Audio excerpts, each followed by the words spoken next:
Good afternoon, everybody. Welcome back to Someone's Got Selections here for Monday, November 8th. For today's play of the day, quick recap what happened yesterday. We basically broke even, but to go through everything, we ended up losing on the NFL show with the Niners and Cardinals under 45.5 at minus 110 on BetMGM.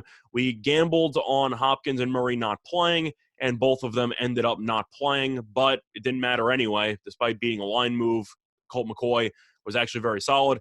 James Conner went nuts. Arizona scored 31 points. And then San Francisco, in garbage time, scored a couple of times, and the game landed 48. So pretty unfortunate there, but did win the play of the day video yesterday as we had the Clippers -5 and minus 110 on FanDuel against the Hornets, and they won by double digits. So look for a winning day here on Monday. And for the play of the day, sticking with the NBA, going to be looking at a matchup between the Pelicans and the Mavericks taking place at around 8:30 p.m. Eastern Time. And for the play of the day, taking a bit of a bold stance here, I'm going to take the Pelicans plus the 8.5 at plus 100 on Fox Bet. Time recording of 12:02 p.m.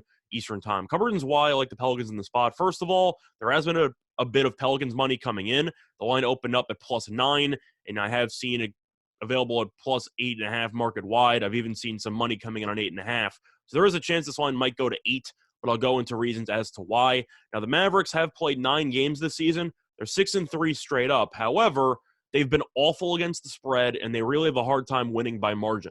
The Mavericks are 2-6, 2-6-1 ATS this season. And if you look at all of the games that they've played, I've mentioned before, they won 6 times.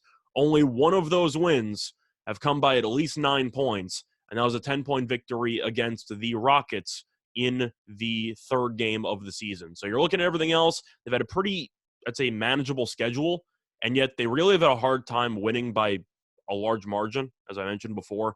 And I do think that the Pelicans, even though this team is not great by any means, they do possess some areas that of, I'd say, expertise, or at least some areas of strength that should give Dallas some problems, and that is in the rebounding department.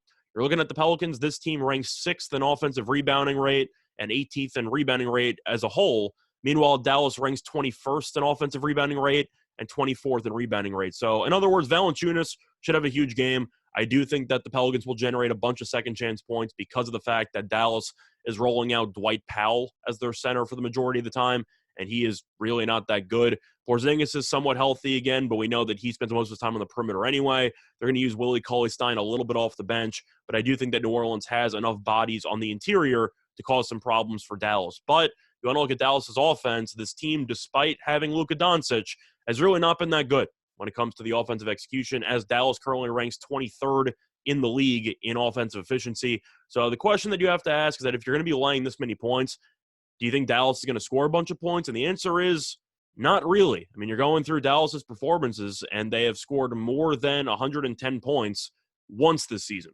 That's it. That was also in the third game of the season against Houston. So with a little bit of an offensive, I'd say, predicament that they're in, because besides Luka, nobody else has really done much for this team offensively. I do think that Dallas will struggle a bit more than people think, and I do think New Orleans is definitely capable of losing this game, I'd say, by about 6 points or so. But you also have to wonder about the status of Brandon Ingram, because he is questionable for this matchup. If he is able to play, this line will definitely drop. But he hasn't played the last couple of games. He's questionable. There really have not been many reports. Maybe he'll go through shoot around and see how he feels. But if Ingram does play, I think it's worth gambling on, because they're going to save a couple of points. I do think you'll see more Pelicans money. But at the end of the day, Pelicans money's come in already, and Dallas has really had a hard time winning by margin this season and has been really awful against the spread.